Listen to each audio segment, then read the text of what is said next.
All right, we're going to get started. I think there'll probably be a few more people trickling in. I want to welcome all the people joining virtually online. We're grateful to have you here. So welcome everyone. My name's Heather Strocher and I'm the knowledge broker for the BC Support Unit Island Centre. And it's embedded in Island Health Research Department.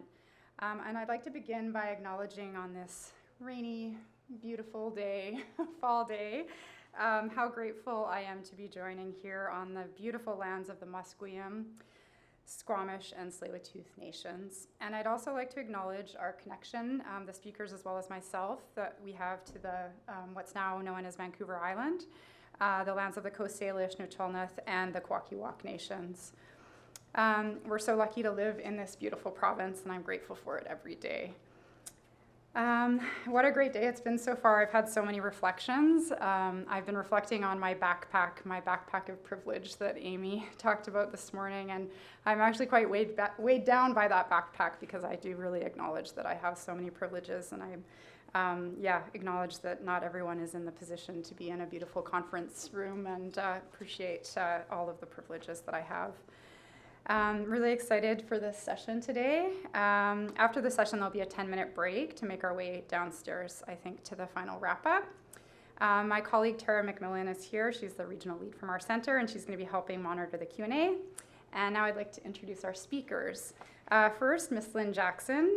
She's also from Sydney, BC, which is close to my home. She's a retired registered nurse, also a world traveler and dementia advocate. She's a Flipping Stigma Action Group member, and that's what they're going to be speaking about today. She's spoken locally, nationally, and internationally to promote better diagnosis, access to treatment, and inclusiveness for people living with dementia. We were also supposed to have another Flipping Stigma Action Group member join today, Mr. Granville Johnson, and unfortunately he wasn't able to make it.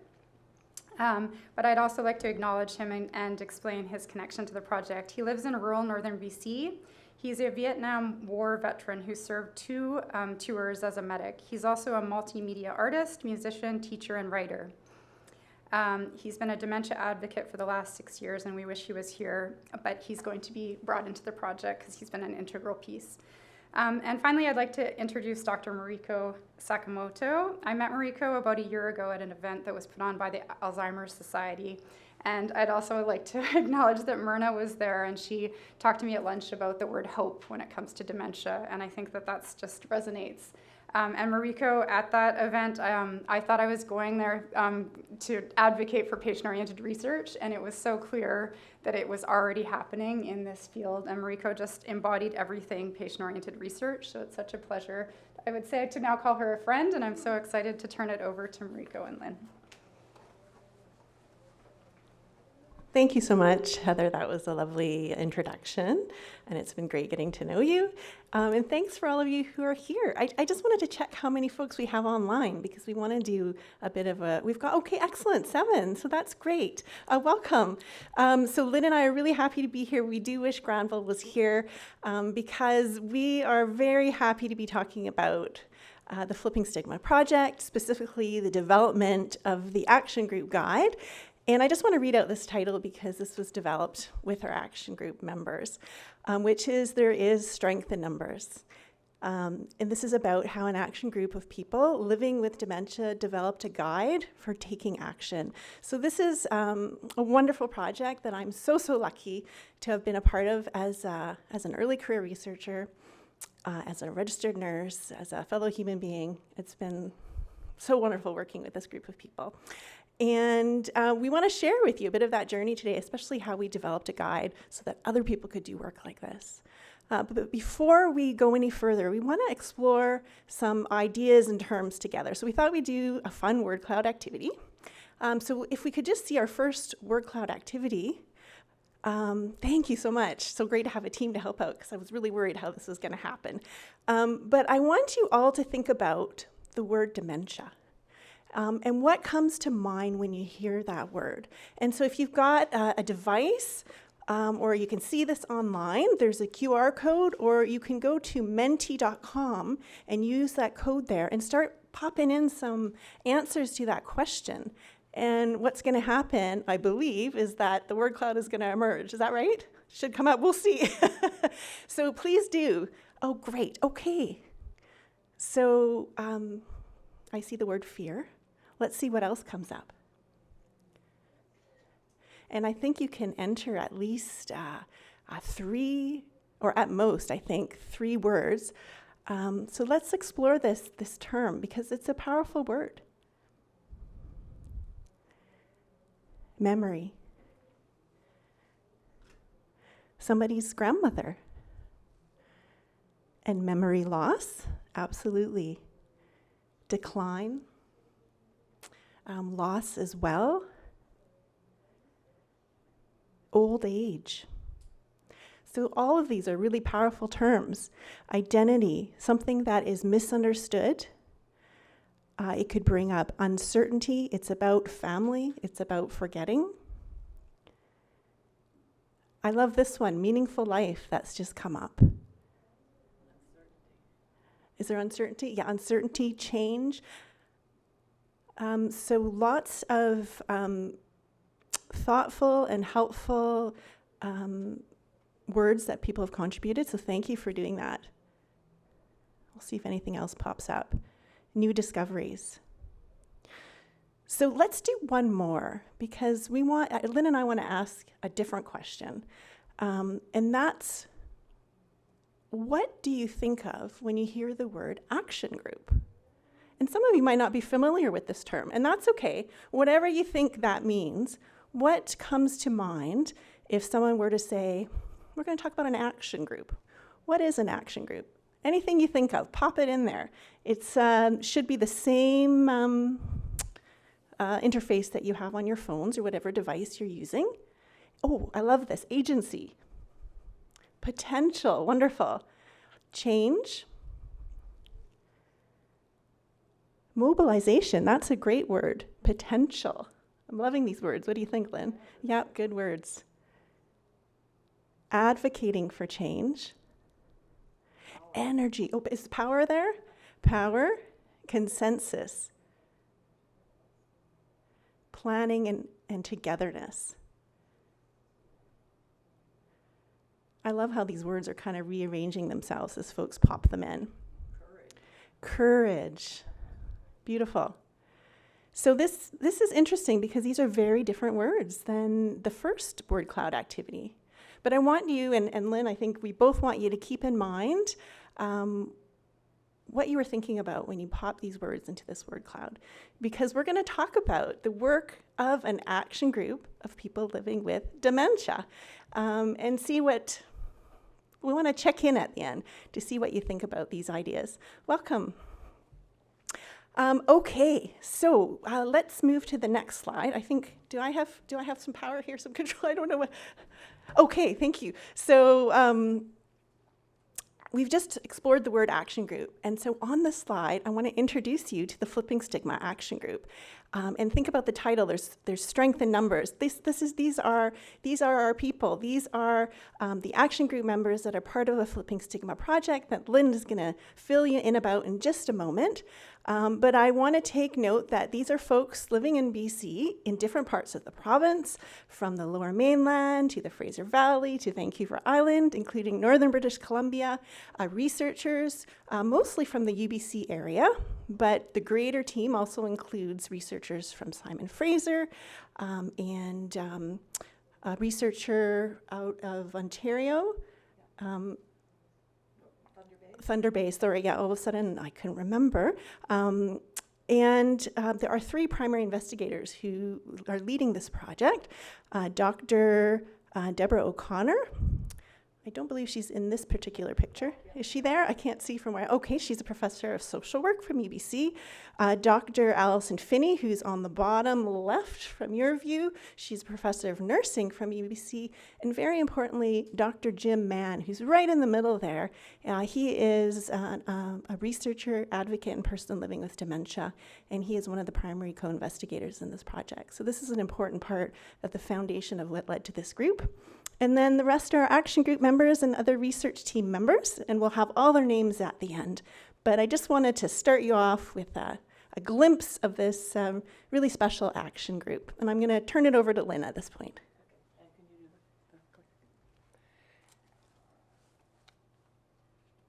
I need to push here? maybe that middle one?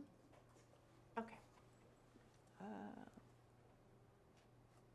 Okay, so this action group was part of a research project that was originally called Reducing Stigma and Promoting Social Inclusion, Putting Social Citizenship into Practice. It was to be a 4-year project and funded by CHIR. But us people with dementia on the team, I mean, putting social citizenship into practice, and we were going to talk about that and what was that and how, in 4 years? What are we going to be like in 4 years? You know? Anyway, Myrna here in the audience came up, we danced around the subject for a few times that we met, right? And then finally Myrna came up with, why don't we just call it Flipping Stigma? And so it stuck. So we built a toolkit called Flipping Stigma, flippingstigma.com. Next. And the goal of the toolkit is to take action against stigma and discrimination that many people living with dementia experience on a daily basis. This is a screenshot of the toolkit's main webpage. It is important to know that the toolkit has been designed by people with dementia, the action group members, to help others. This includes other people with dementia, those who support them, including family members and healthcare providers and researchers. There's a lot of information in this toolkit, which we don't have time to go into now, but I highly recommend that you do. There's lots of videos of people talking about their experiences, of their daily lived experiences and the stigma that they've encountered. So we want to point out that the toolkit has been accessed by people from all around the world so far, here in North America, in Europe, Asia, Africa, and beyond.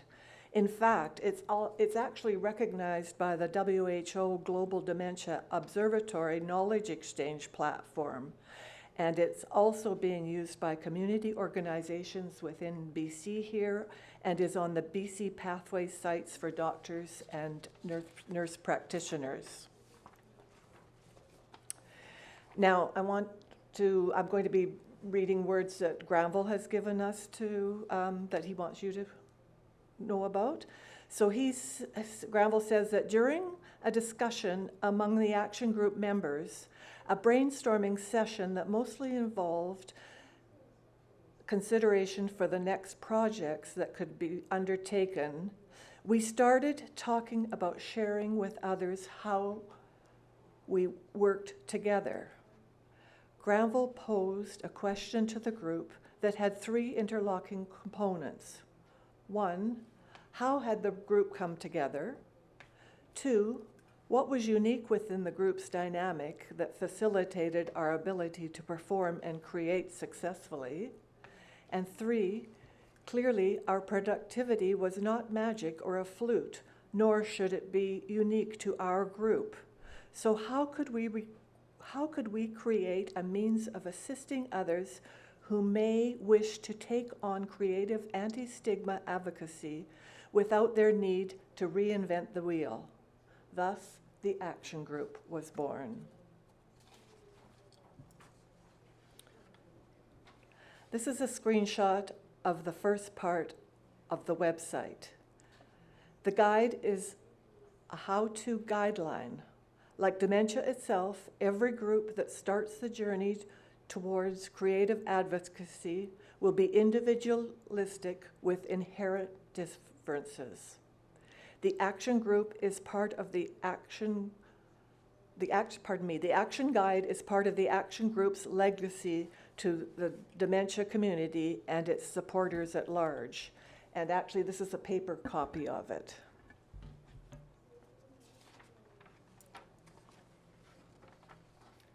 The guide is also about demonstrating the inherent value to society of participating through research where people living with dementia can still be an important, indispensable contributor to society and humanity at large.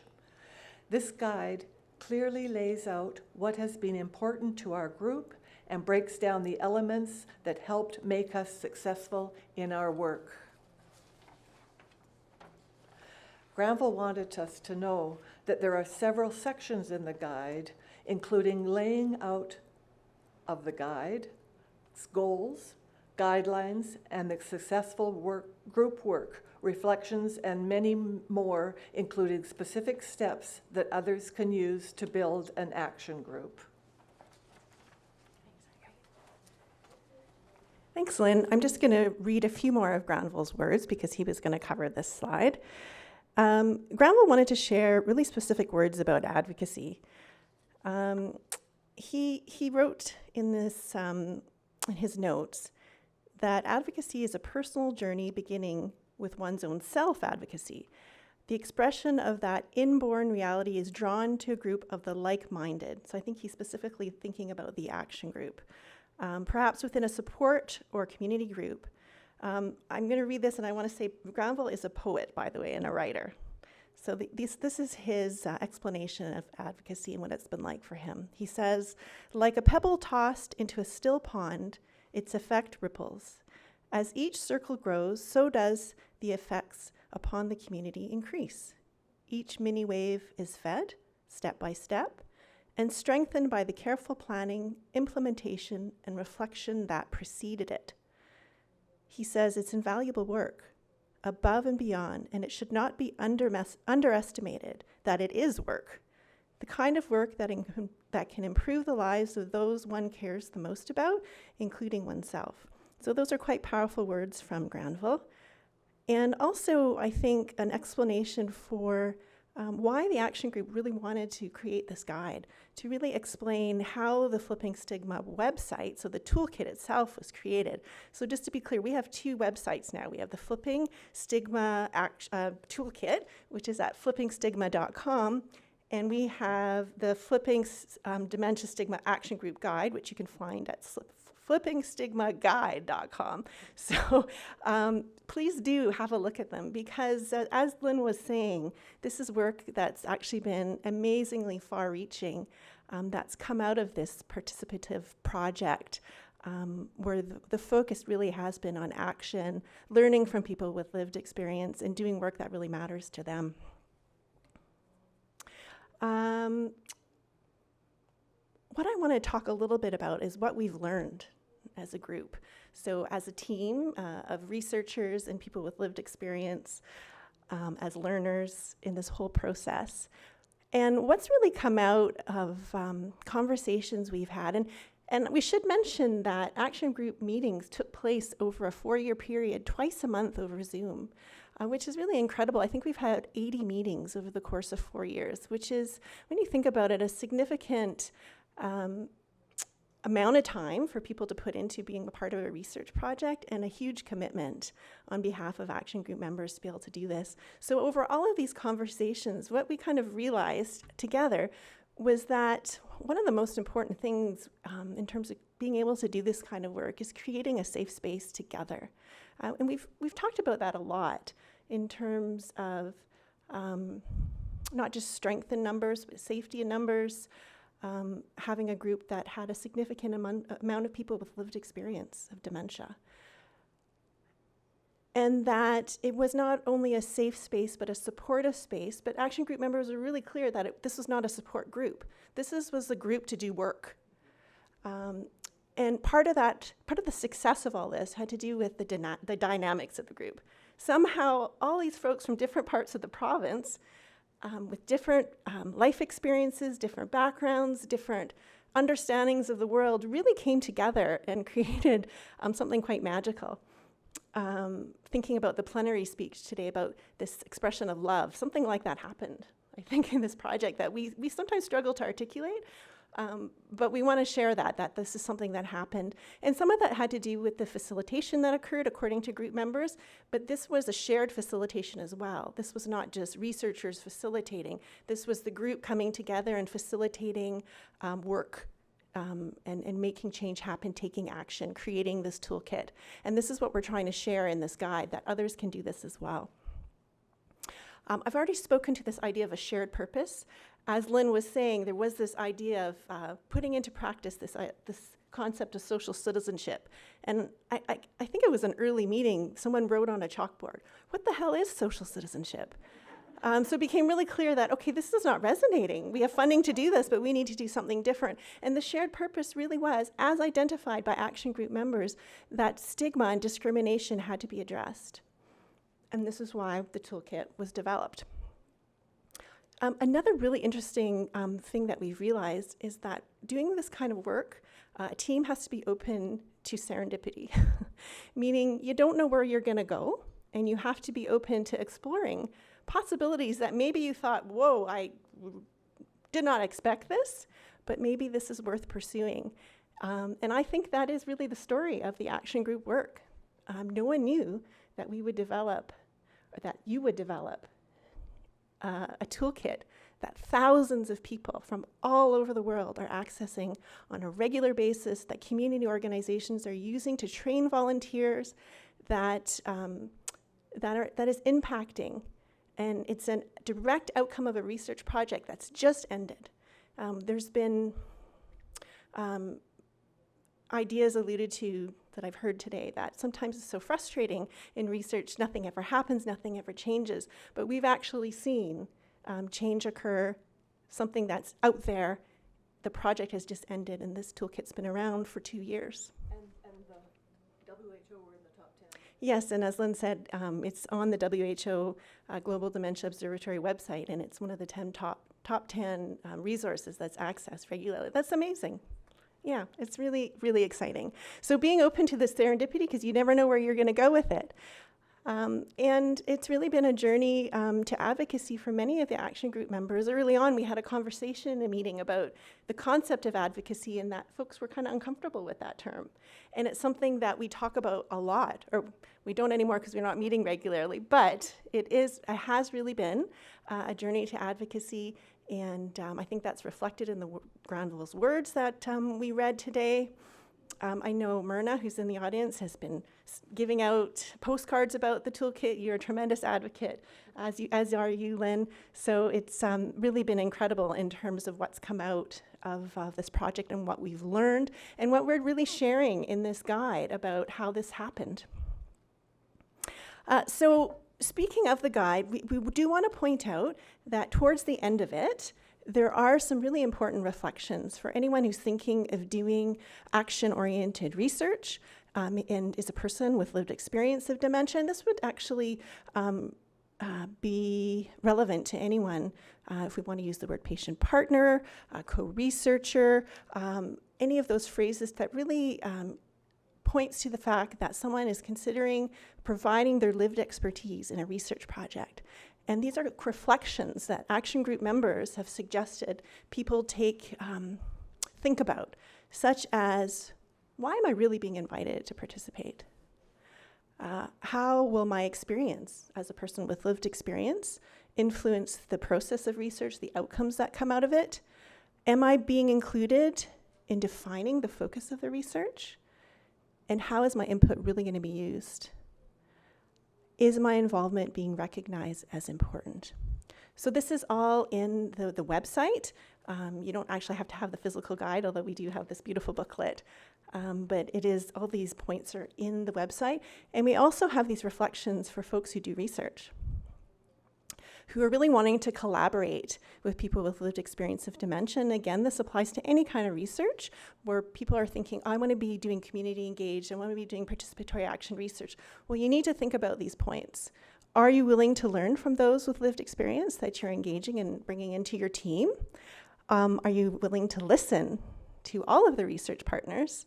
And where appropriate, be flexible in terms of your approach with funding partners. And flexibility in general is hugely important. And another point is, do you have the resources to support active participation by people with lived experience?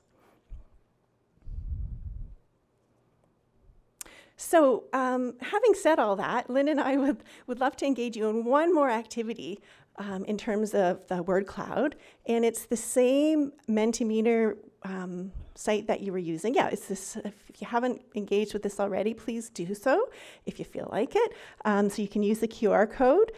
And we have one more question. So for those of you who just come in at the beginning, we asked people to think about the word dementia. And we had a lot of powerful and tough words, difficult words. What were some of them? I'm trying to think, like memory loss, loss, incapacity.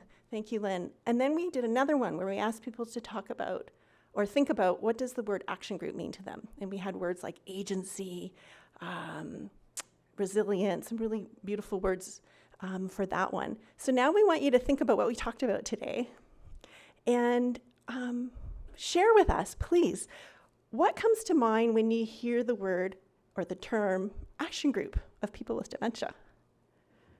So do please, whatever comes to mind, pop that in, because we'd love to hear what you've taken out of our presentation to all of you today, and maybe learn from you as well.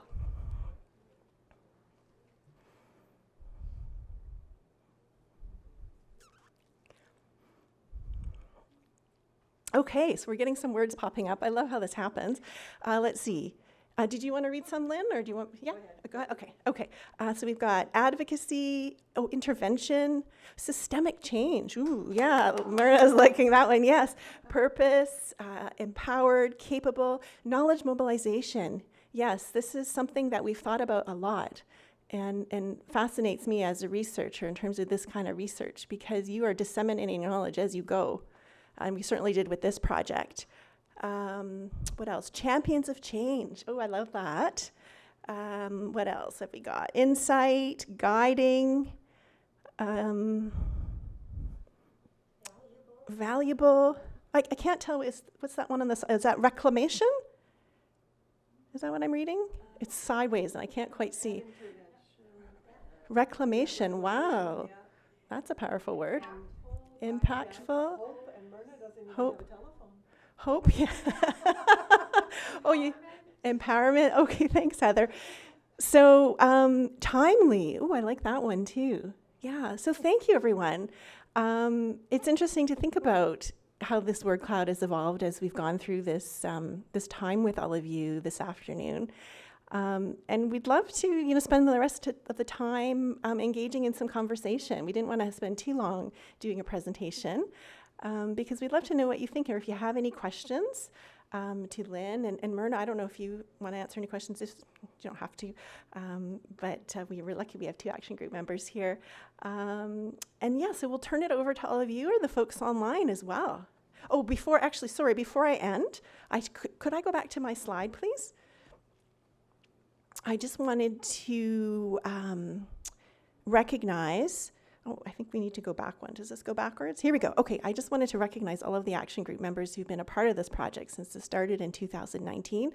Some people started with us at the beginning and maybe left partway through. Some have been there from the beginning. Granville came in kind of halfway through our project.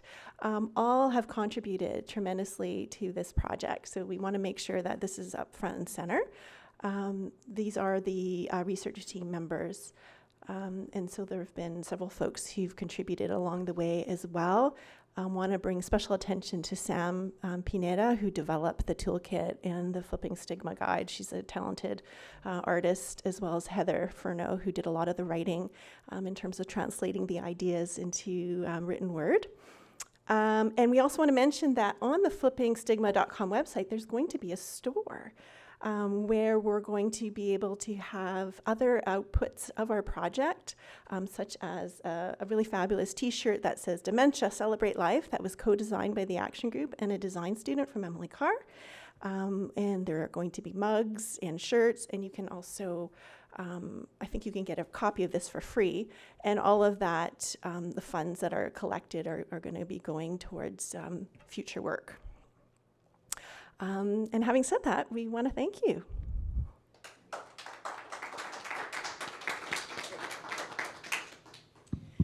I do have one question online here, but I was going to see if there's anyone in the room that would like to start with a question. Okay, I'll go ahead with the one online. It's a good one. Such great work. How did you disseminate the toolkit? Did you connect with all the organizations and the WHO by yourself? Go ahead. Well, I'll add. Okay, do you want to go first? The part that I had to do with it locally, I was living in Vancouver at the time. There's a sister project called Building Capacity, and they took this toolkit on the road, so to speak. And I went with them to different community members, seniors clubs, library, different places, and we presented it, and people had a chance to talk about it and learn about it. And so locally, that's how I had the opportunity to teach people about it. And that was quite impactful, I think. Yeah, whenever we had action group members, actually as part of the knowledge mobilization and dissemination process, people really listened. So that was an important takeaway for this project as well.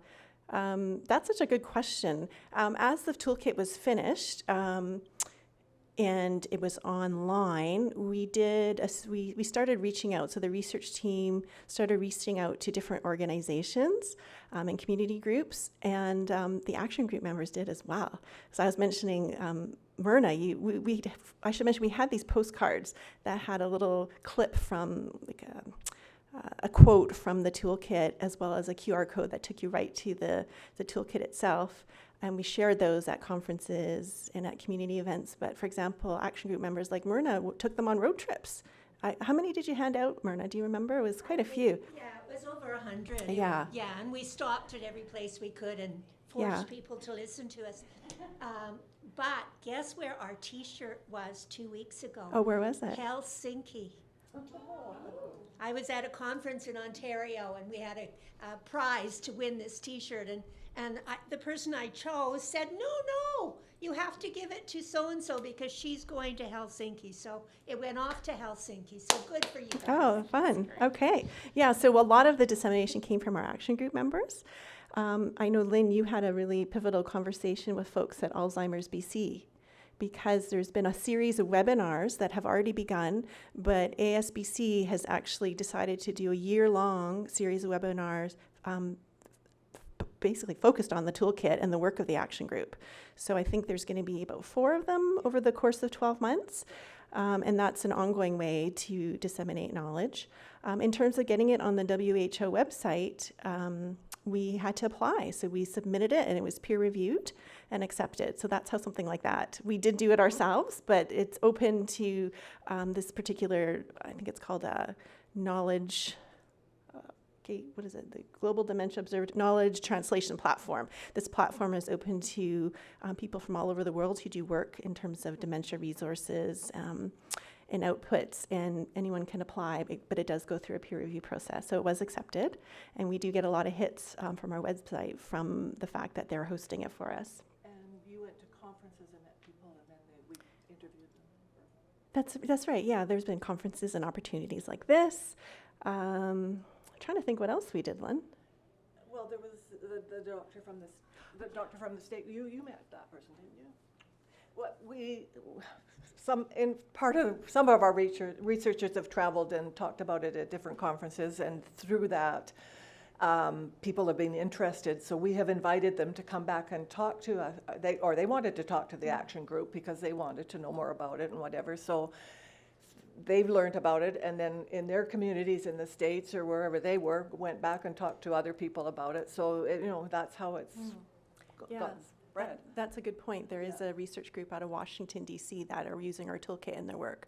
And somehow they found it. It might have been through a conference, and then came and talked to the action group about it to see if it would be okay to use the work. And certainly the action group and the research team want this work to be used. It's freely available. It's to be used in any way people want to, because it is an educational resource. Any more questions from the room? Hi, I'm just wondering if the booklet is in other languages. That is a great question. Currently, it is not, and neither is the toolkit. So that is something we've talked about and absolutely needs to be addressed, because we want to be able to reach folks who don't speak English but would benefit from this information. Yeah, so that's something we need to get some funding for so that we could get it properly translated. Thank you. Yeah. This is a bit of a follow-up question to that. What are the next steps for this research and the project? So Lynn just said the Love Fest paper. Do you want to explain what that is? No. So one of the things that we're trying to do is we're trying to write an academic paper. But I think we need to talk about that more, what kind of paper we want to write. And when we say writing, we're talking members of the action group who've been interested and have said they want to be a part of this writing, and folks like myself who are part of the research team. We want to write about how the action group did this. And we call it the Love Fest because there's a lot of, when we talked about serendipity and how all this happened and the particular group dynamics that really worked in this project, sometimes these things are hard to explain, and we want to be able to do that so that other people can do this kind of work and be successful at it. Because we do recognize that it was very fortunate that the chemistry that occurred within this action group did contribute to the success of this project and the fact that people stayed involved for so long.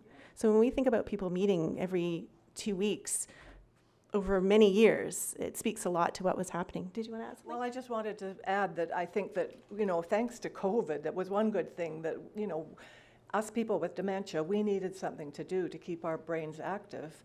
And here we were every 2 weeks working on something that we could see progress with. And it was really satisfying for us. So, and we've developed a great bond. Even though we were in our own homes, many of us knew each other in person before, but others didn't. And then when we finally did be able to meet in person for the first time after the COVID restrictions were lifted, it was a love fest. I mean, we had a great time. Yeah, it was very special. And I think some of the themes that I picked up on today in terms of some of the presentations and thinking of the plenary was the fact that developing knowledge is a relational process. It's building relationships, and that was certainly evident in this project in terms of the relationships we formed, the ongoing relationships we have in terms of work to do, and future projects. There is a new project that's come out of the original project, which is funded by a dissemination grant, a small grant from CIHR, where there is going to be a special forum in November where different primary care providers are going to be joining in this online forum to discuss addressing stigma and discrimination in primary care, so in the healthcare system, because that's one of the things that did come up as and if you do get a chance to visit the toolkit, you'll hear stories firsthand from action group members about experiencing stigma and discrimination in healthcare.